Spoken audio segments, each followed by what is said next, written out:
welcome to the new improved Live and Let Die. Mark Oaten, we finally got a name for the show. I know, I'm really excited. I'm not sure whether I'm the Bond villain or whether you're the Bond villain, though. But at the moment, I feel shaken but not stirred by the whole experience. No more puns, I promise. Surely some mistake. We owe this to the fact we finally got a great new producer, Mouse. Mouse is the person who has put us into the focus of having a proper name. I'm not sure you got to know Mouse as well as I have, Mark, but she's an absolute diamond. And diamonds are forever. Is she our new Bond girl, or is it a she? Is Mouse a she? Maybe we should have it's like Banksy. People will have to sort of work out whether Mouse is real or not. Even. Oh, we don't do AI here. All the avatars aren't avatars. They're just people who don't move around very much. Anyway, Mouse, big thank you. I think I love Live and Let Die, the home of free speech from a libertarian perspective, in my case, and a kind of conservative liberal perspective from Mark's. Some would say, Mark, I would describe myself as a sort of a rural Gladstonian traditional liberal. There you are. That conjures up an image, doesn't it? People will not know what Gladstonian is. They'll think it's a kind of furniture. You're part of the furniture. You're part of the furniture of modern politics, or maybe you're an antique now. Let's talk. I'm more IKEA, I think. You sort of put it up and it collapses quite quickly. IKEA does not collapse if you do it correctly. I'm sitting on IKEA right now. Let's talk. Okay. No, I'm not. Actually, no. I think it's called a Chesterfield.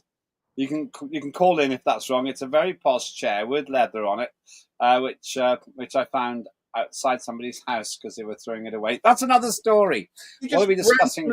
You just randomly took a chair. They were probably having a sunbathe and went in for a book, and they came back and their chair had gone. You can't do that bit. It was damaged almost beyond repair, a bit like our political careers. But here we are, rebuilding our future. See the link there? See what I did there? I want to talk about James Whale, who was one of the original shock jocks on radio. He's just passed away recently, and I worked with him. So I want to talk about him. What about you? Well, I mean, we seem to talk about the migrant crisis every time that we get together, but there's always a new twist. The latest twist is two initiatives from the government. One is to reintroduce ID cards. They think that will help crack down on illegal migrants. And the second is to crack down on the social media adverts that have been around encouraging migrants to come to this country. So I want to cover that. And I think there's other subjects, Lembit, as well, we need to get into. Well, yes, one of them would be a really disturbing story, which even the mainstream media can't ignore now. The Gazan children dying of starvation in the year 2025. This is really disturbing me. And you don't have to be that political to absolutely feel for those families and those children. You just have to be a parent or somebody who wants to be. So I want to talk about that as well. And one other one, which is, I think, amusing more than anything else.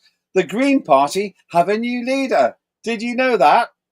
I thought they were electing a new leader. I didn't know it actually happened yet. But at least they've got a name, whereas the other newcomer, it's Corbyn, still hasn't got a name for his political party. So I think we need to come up with some suggestions for that a little bit later on. And I know you're going to have to pretend that this is some sort of a lightweight blancmange program. So you're probably going to want to talk about TV as well, aren't you? Listen, I want a new regular feature, Lembit. I know you don't watch it, but other people do. I'm keen to share my latest Netflix and chill experiences. Am I allowed to say that? Maybe. Are you being sponsored? No, I'm certainly not. Or Apple or Paramount or Channel 4 or whoever it is. But yeah, let's have a regular slot where we share our ideas on binge viewing and what you need to watch, apart from, of course, Live and Let Die. Let us start with James Whale. Now, the context here.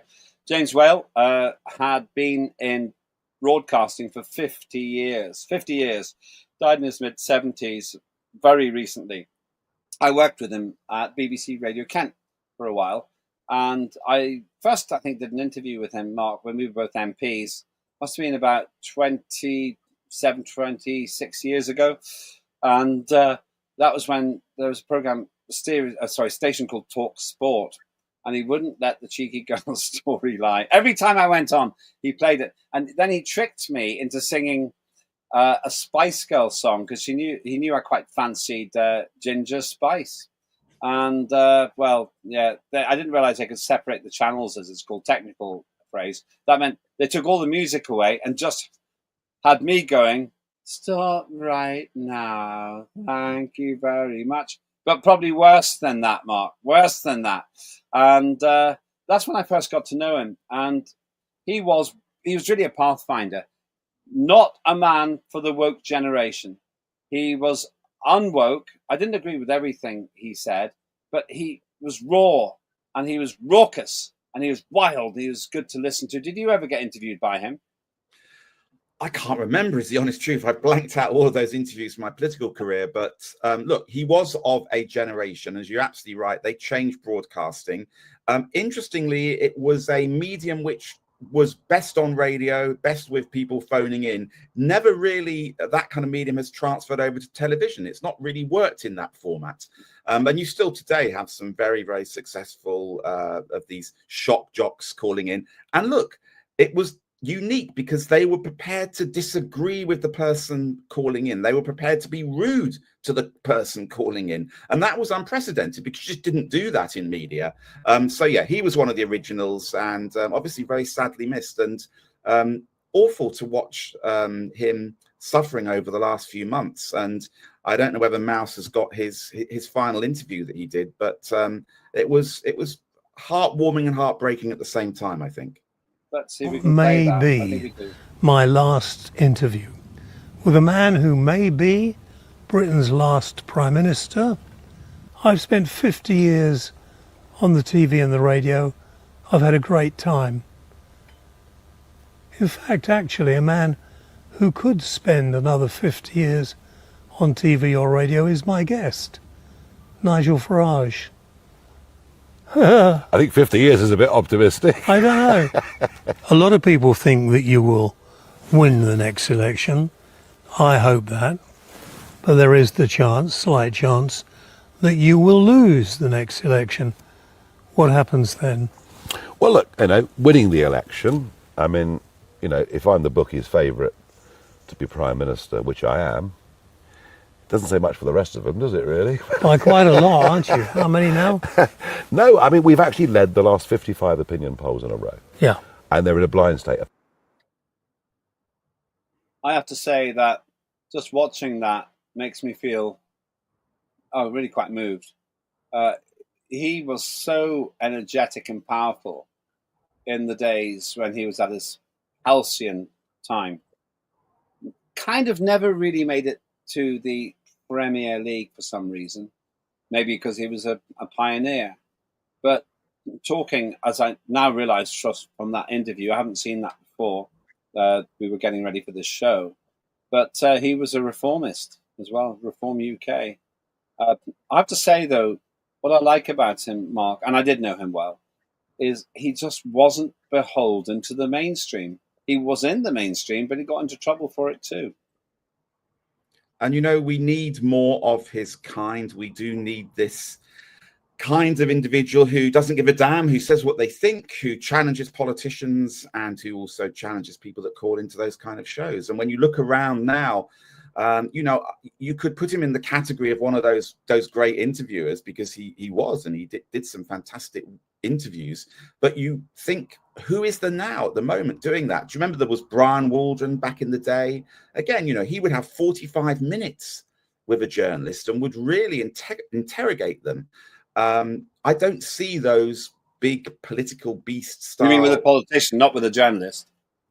Yeah, with a politician. Sorry, yes, they're not around at the moment. And yeah, we need our politicians to be held to account. And James was one of the people that did that. And actually, that interview was just with Reform UK leader Nigel Farage just recently, just a few weeks before James Whale died. He worked right to the end.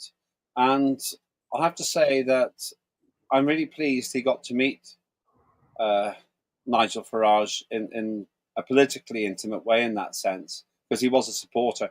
Let's not get into the reform thing too much at the moment, but it seems a bit unseemly in terms of James Whale's passing away.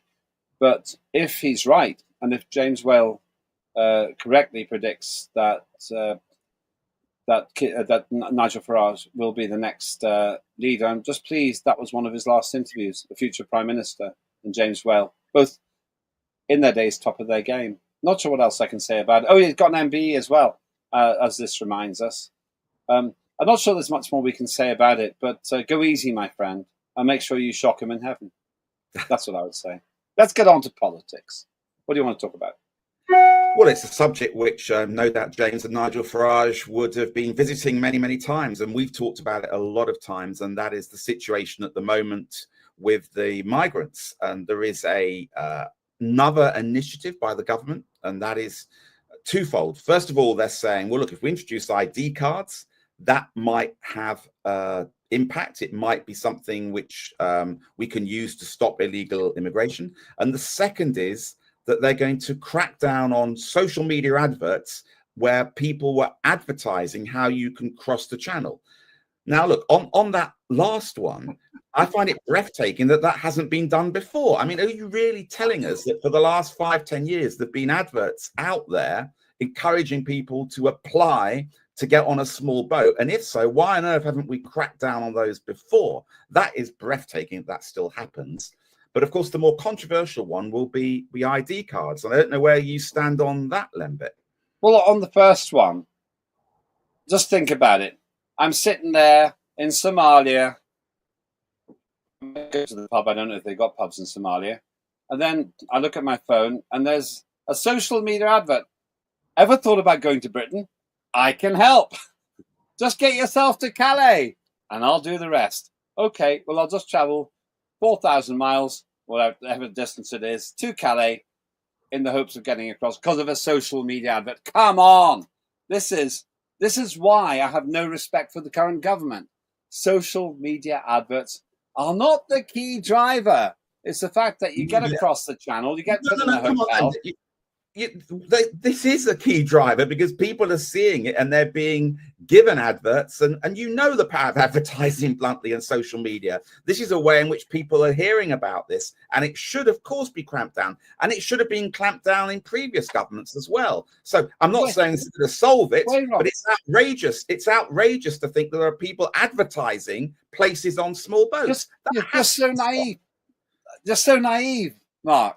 You're so naive. You think that somebody in Mogadishu who's deciding whether they can do whatever they do in Mogadishu or come to Britain will be influenced by what they get on their phone. I can't see where my phone is at the moment. You go, oh, here we are. Here's an advert. I can get you across the last 20 miles. That means I'll take the treacherous trip all across a couple of continents in the hope that I can get across. It's ridiculous. The reason they're coming here is because, to quote Nigel Farage, 99% of people who cross the channel get to stay.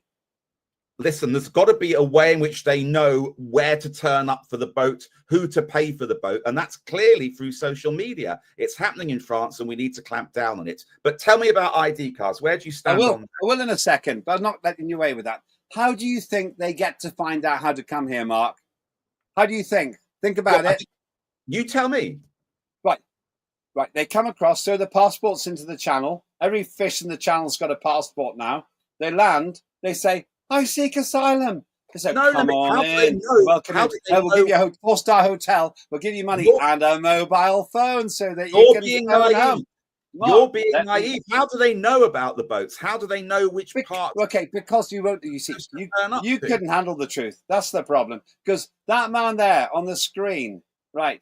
Keir Starmer is happy for us to give them mobile phones to phone home saying the water's lovely, the hotel's better, and you'll get a mobile phone to get your mates across. It's a chain reaction. And now on the second point, that man there is trying to get us to have some ID cards so that we can find out who's the illegal. Well, hang on. Can't we find that out already? If you haven't got a passport, that's a good start. But the fundamental problem I've got here is it's always authoritarian intervention, which I know you don't find too much of a problem with, but I got an issue with it. I don't want an ID card. I know who I am. I don't want to have to prove it to you or the police or somebody else, because this is meant to be a free country, Mark. But hey, you carry on in your posh part of the world, wherever you live, not worrying about it. Just hang on a minute. let's flash back to when Tony Blair tried to introduce ID cards. Which Shadow Home Secretary worked with the Conservatives, David Davis, to defeat ID cards? I was the leader of that campaign against ID cards, so don't lecture me about that issue. However, back then, it was a proposal which was preposterous. It was going to cost each individual £100. You were going to have to travel to a centre maybe 50 miles away to have your biometrics changed. It wouldn't work. Now, I take a different view. We have so much intelligence. We have so much ability to make this safer. It might actually help individuals to carry an ID card, to have all of that data in one place. So I'm shifting my opinion and believing that actually maybe now is the time for ID cards to be brought in. I have never seen such a pathetic attempt at conformism being justified as intelligence, Mark. It causes me to wonder, are you becoming a Labour MP at the next election? It's useless. How can somebody who claims to be a libertarian agree with the fact that just because all these migrants, illegal, let's remember that phrase, come across the channel, I should have to prove who I am. I am innocent here. I'm not coming across the channel to try and start, okay, they want a new life, I understand that, to start a new life illegally. Wouldn't it be easier just to say, anyone who comes in gets chucked out regardless of your reasons because you broke the law at the start? I don't want to have an ID card. That can be abused. And second point, Mark, you know this because you were on the inside for a long time. People will abuse the data. The government is absolutely pathetic at defending our privacy and our data, as we know from all the leaks from NHS and everything else, actually from MI5 to that extent. So why do you think this is the right answer? I'm not the problem. The government's failure to manage immigration is. Look, I'm not sure this is the answer to the immigration crisis, but I actually do think it could be the answer to a lot of issues in our lives. Every single day, one way or another, I'm now being asked to prove my identity. Every time I try and take money out of my bank on my phone, they're scanning my face. You've seen recently the new online pornography requirements that individuals have to verify their age. You've seen so many changes in biometrics in the last 4 or 5 years. I actually think it could be safer to have and be able to carry a one card which carries and deals with all of these issues rather than the plethora of organizations that are now allowed to collect your data. I actually think this could be safer, and I've got nothing to hide. I'm not frightened by it. Okay. I want to do an entire program with you about ID cards. Is that a deal? Let's do it. I'm up for that. You're watching Live and Let Die with myself, Lembit and Mark Oaten. We're going to carry on our debate on other subjects of importance after this advert.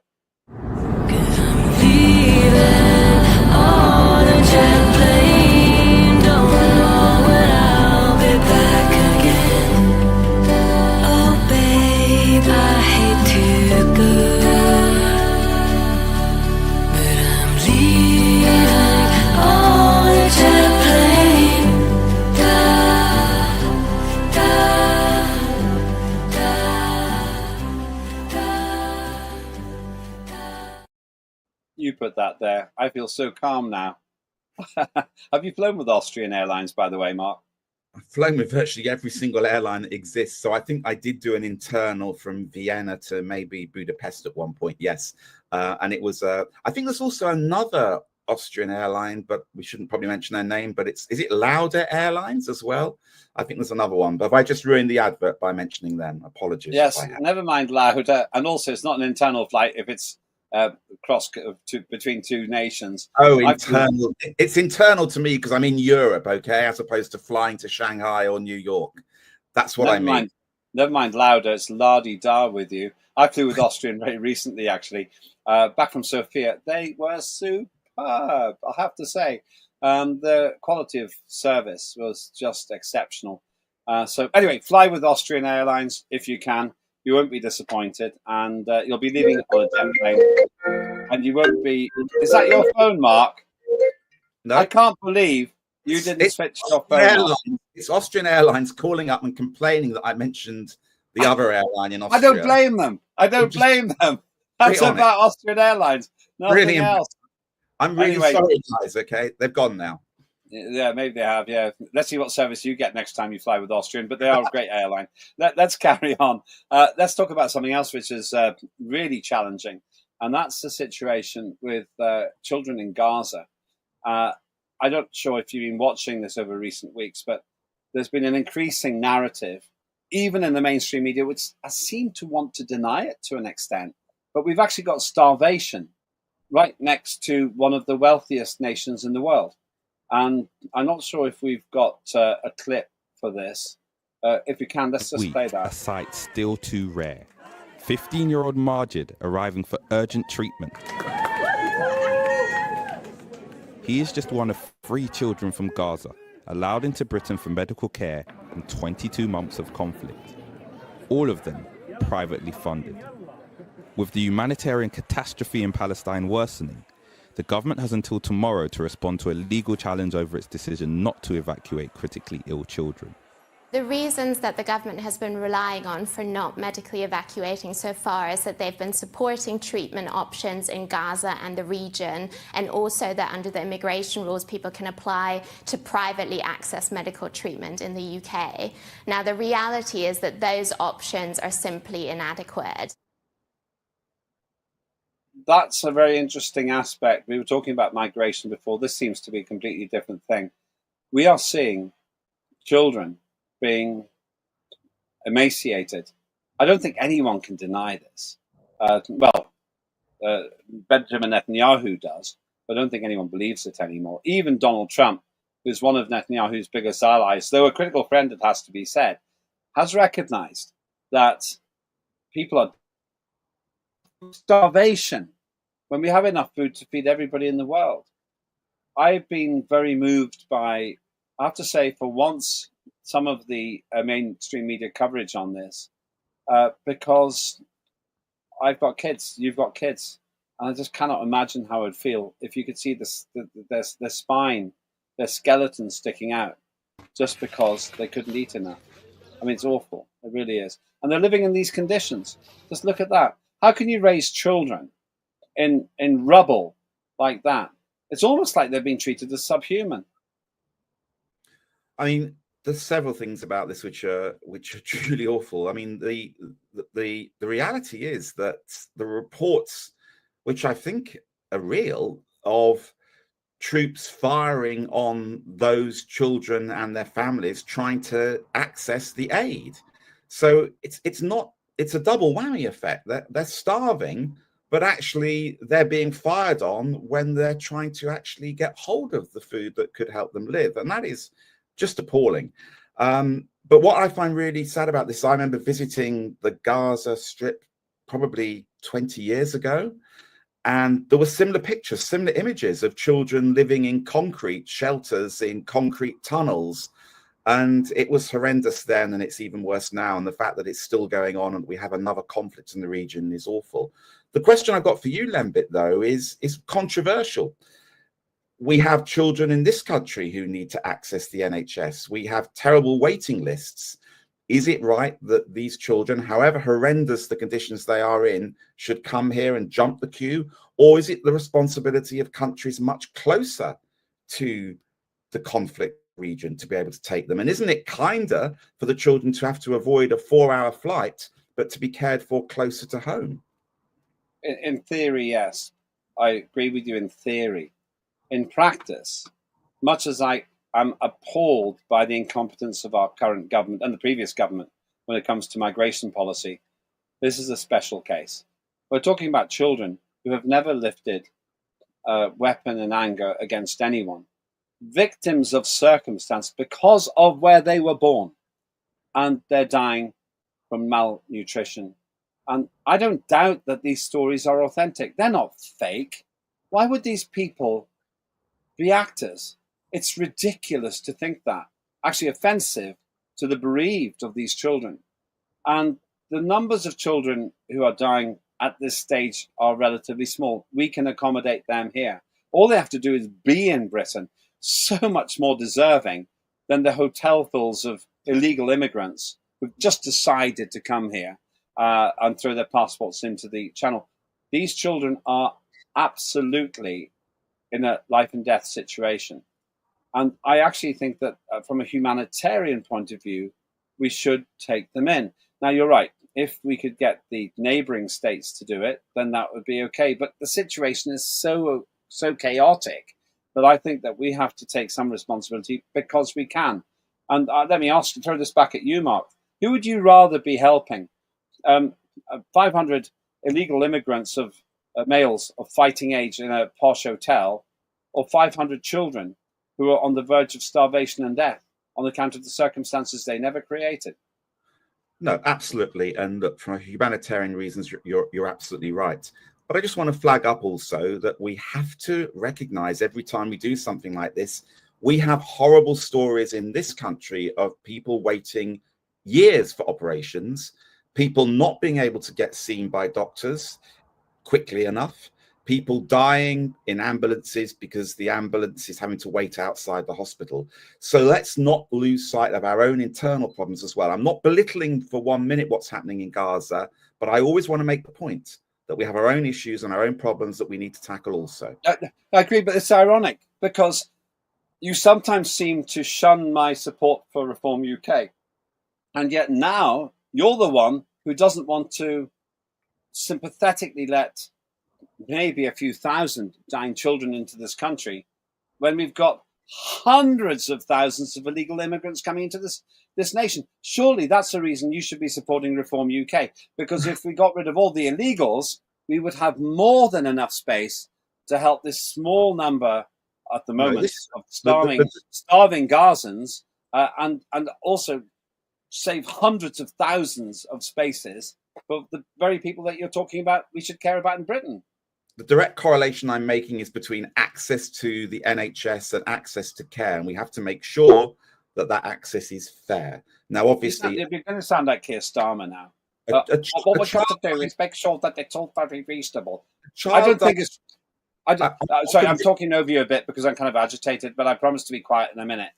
I don't like the fact that we've got hotels stuffed full of illegal immigrants, every one of whom broke the law, and then we've got problems not just in this country, as you rightly say, but we haven't necessarily got space to help dying children. If we didn't have these hundreds of thousands of scroungers who've come in here, people who maybe want to work, but at this point are sponging off the state because we let them, then we wouldn't even be having this debate, Mark. We could take 10,000 people from Gaza and make sure they don't die of starvation.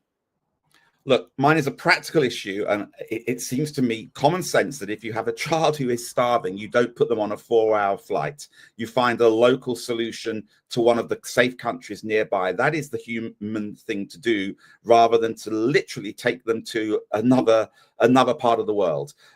So yes, let's be compassionate. Let's definitely make sure that we look after those children, but I want to do it in the most effective way possible. But look, Lembit, I think... How do you do it? How do you do it? Well, there are other countries in the region that are not... No, you keep saying that. How do you do it, Mark? There's no point talking about this theoretical namby-pamby paradise you're describing. How do you get Egypt to do it? How do you get the neighbouring countries to do it? Many of whom are being attacked by Iran as well. Sorry, not by Israel as well, including Iran, including Syria.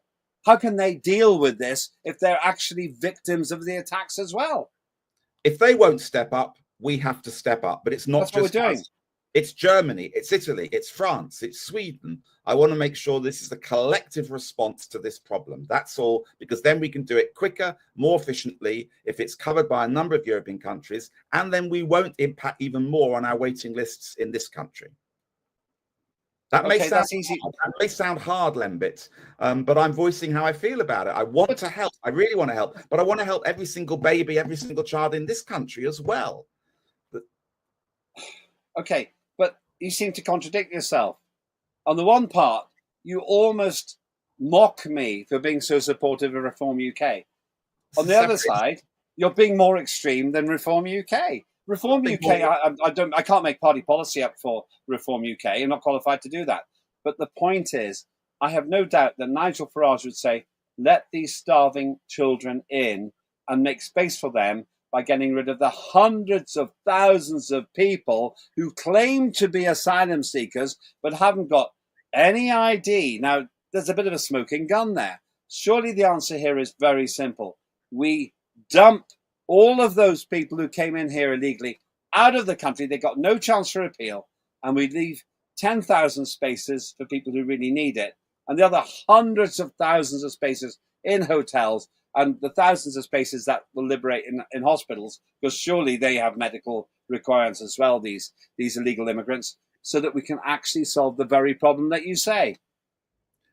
Lembit, my point is quite simple. No, that sounds patronizing. Try a different term. Okay, my point is very simple. This is hitting the headlines at the moment, quite rightly, and we want to act, we want to do something about it. But day in, not hitting the headlines, in your street, in my street, there's somebody calling up an ambulance and it's not turning up. There's somebody trying to see a doctor and they can't get there. There's somebody being bumped off and they can't get a operation because they've been bumped off the queue. There is a real crisis in the NHS, and that needs to hit the headlines as well. I'm not saying that one trumps the other. I'm just saying there's a media reaction to these horrendous issues in Gaza, but we tend to jump from these crises without thinking about what's happening in this country. That's all I'm trying to say. All right, well, I can tell you now that I just don't find your position plausible. I know you well enough to say something quite direct. I think your position is offensively contradictory. On the one side, you don't really like Reform UK. Let's not beat around the bush. This isn't about Reform UK. Stop talking about Reform UK all the bloody time. It's a solution. Me simply saying that there are kids you a bit, and you get really angry. You get really angry. Why? Because I'm bringing things back to Reform UK, and they shouldn't dominate everything. This is me simply saying it's horrendous what's happening in Gaza. Those kids need help and support, but please don't forget also there are people in this country desperate for help and support. Okay, that's my point. I would say once again, I guess we've got to get through another couple of stories, and we've probably got only about another 10 minutes. I think that you're in a contradiction. On the one side, you don't like the things that I happen to like about Farage's position. I know you're polite. You don't say it explicitly. On the other side, you go much further than Prime Minister Farage would. Farage, once again, I'm putting words in his mouth, and I'll check with him. You're putting words in my mouth. I've not gone any further than anybody. I've just simply said, let's not forget also we have our own problems in this country. That's not going further to the right or further than Farage. It's stating, for me, the bleeding obvious. There's a lot of problems that need solving, and we shouldn't just focus on the ones which hit the headlines in the news every now and then. I agree. Right, another deal with you. Let's actually have a proper chat about what it would look like to have the only two serious contenders for the next general election, Farage as Prime Minister, or, believe it or not, Starmer as Prime Minister. I don't think either of us think Badenoch's going to do it. About the other two potential contenders, and that is the new leader of the Green Party versus Jeremy Corbyn. We need to say a few words about them. I mean, the Greens are electing, I believe they've elected or about to elect or currently electing a new leader. And then Corbyn is setting up a new party. He hasn't even got a name yet for that new party. But should we be taking both Greens and the Corbyn left seriously? Because, they will capture a certain group of voters who feel very disenfranchised, just in the same way that Reform have captured those, if you like, on the right. Where does your disenfranchised left-wing voter go? Could be Green, could be Corbyn. Have you stopped laughing yet? You've got to take them too. The Greens are on 10% in the opinion polls, and Corbyn could very well reach the same amount. You have to acknowledge there could be support for these left-leaning parties. I'm not laughing at the Corbyn part. Jeremy Corbyn's a friend of mine. I don't share his politics, but I share his sincerity. And as I share yours, by the way, I've never questioned your sincerity, and nor with Corbyn. That's what I'm laughing about. The fact you suggest that the Greens have any serious role in British politics, that's what's cracking me up. Do you know the name of the new Green leader? I don't. No. Do you? Polanski. Okay. Who? Polanski. He is a gay vegan living in Hackney. I think they're his words, not mine. Well, he's cornered the gay vegan Hackney vote. I'm not sure that's going to be that successful across the country. Are you sure? I'm hearing the mouse is telling me they haven't yet elected a leader. You've jumped the gun, and you may not know it, but you may have jumped the gun.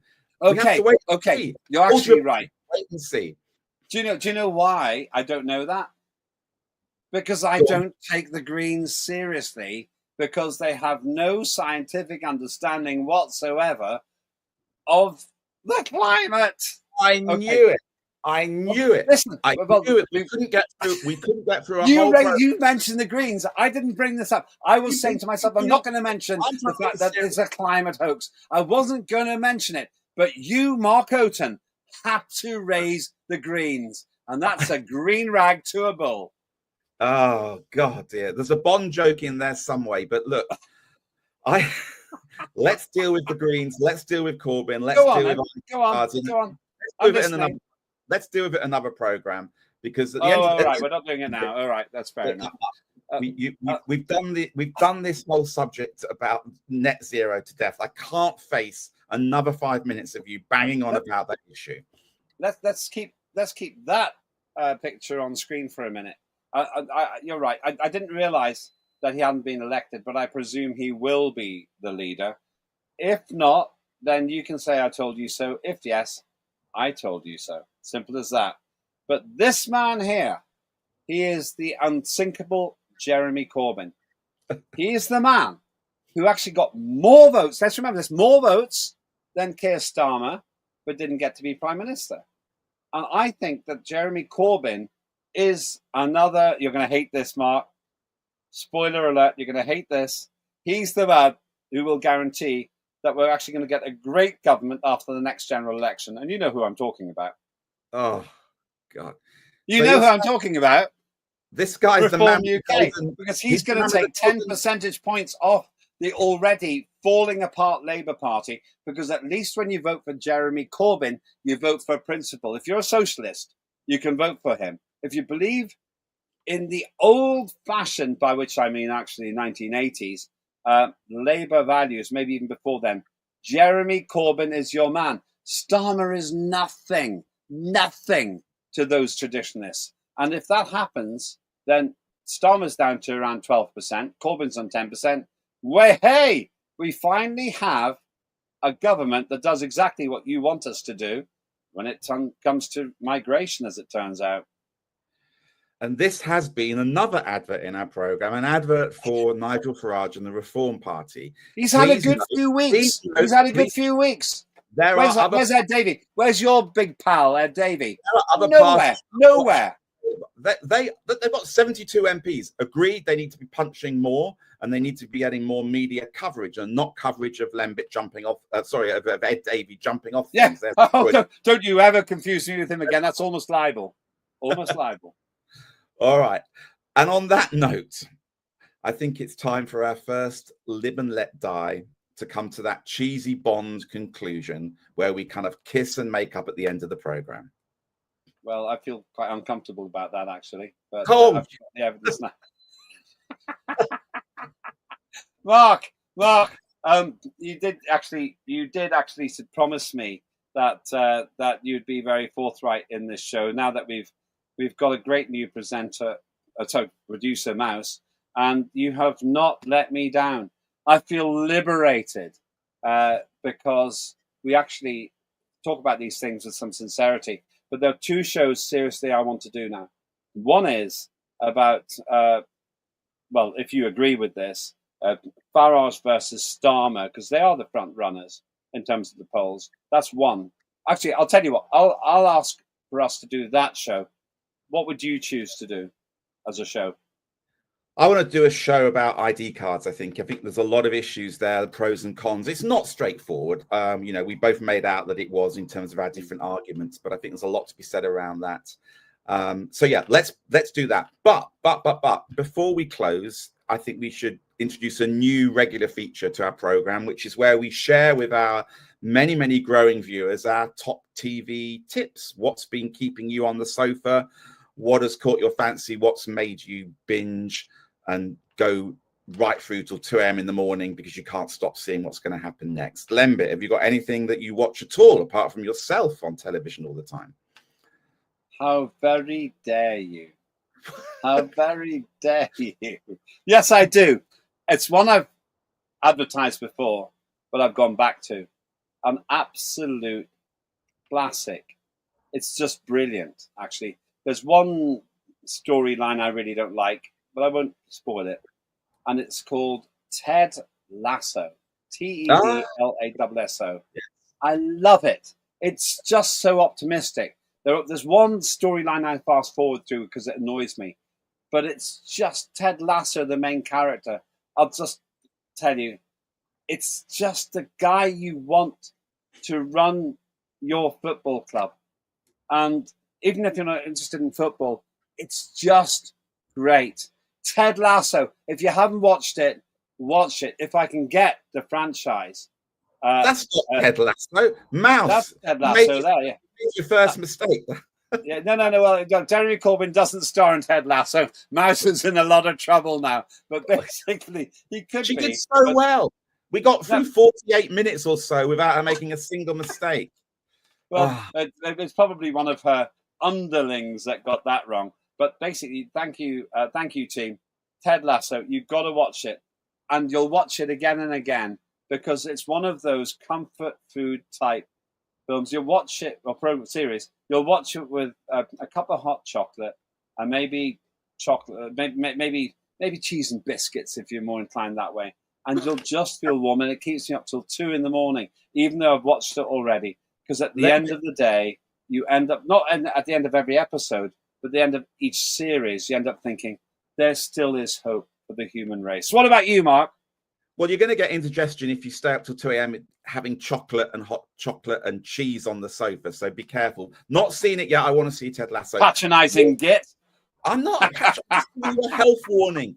For me, and I'm late to the party, I absolutely know, but I have just binged all 3 seasons of White Lotus. It's kind of weird. It's wonderful. Some incredible scenery, amazing hotels set in different parts of the world. I think Thailand and Sicily. Incredible characters. Let's see. By the time you finish, the team can get White Lotus up. Mouse running around now. Let's see if Mouse can. I have to talk longer about Lotus. And the scenery is really amazing, and it's fantastic settings. Some great cinema photography. And what's interesting about White Lotus is you don't know at all what's going to happen until the very, very last 10 minutes of the episode. There you go. Ted Lasso is your recommendation, and White Lotus is my recommendation. But look, in all seriousness, I think we should just end the show as we started it and think about that broadcasting genius. Just before we do, I'll just say something about White Lotus. A bit superficial, but I've watched some of it. Yes, I confess. I tell you, I never watched light entertainment, but I do. And I watched it, and I just found it really slow. Ted Lasso, it's bang, bang, bang from the start. Now, yeah. I will watch White Lotus, and if you want to sponsor Live and Let Die, then White Lotus, do let us know. Then we'll give you lots of big plugs, and we won't mention Lauda Airways. We'll just stick with Austrian Airlines next time. But this is a program that I just find too slow. That's the problem. I thought it was too slow, and I struggled at the start, and then I realized it's deliberately too slow. You're meant to indulge, you're meant to take it easy, you're meant to be lying by the pool with the characters, reading the book, sipping the rosé in the luxury hotel. And once I realized that, I kind of got into it. But I agree with you. I was expecting a boom, boom, boom, what's going on? It was very, very slow. But that's, I think, the joy and the point of it. Slow television doesn't do it for me. And it wouldn't do it for anyone who likes our show, because it's anything other than slow. Thanks very much for watching. We hopefully have shared our views in a way which leaves no doubt where we stand. We've got a couple of promised episodes there.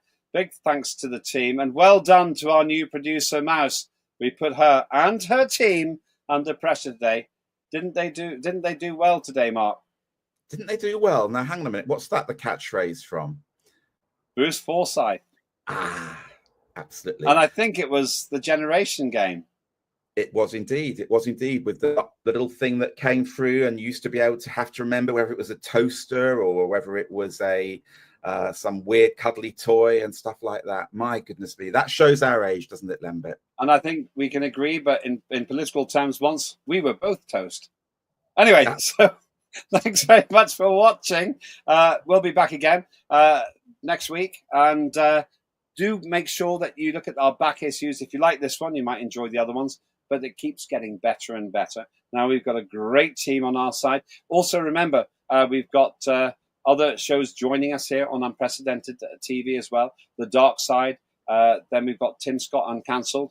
Our regular features with Claire Dyer with Dire Consequences. And, of course, Warren Thornton as well, a great friend to the station. And we're getting our network sorted out and our schedule sorted out. So keep watching. If you like it, then like it and repost it. We'd be delighted if you share this with your friends as well.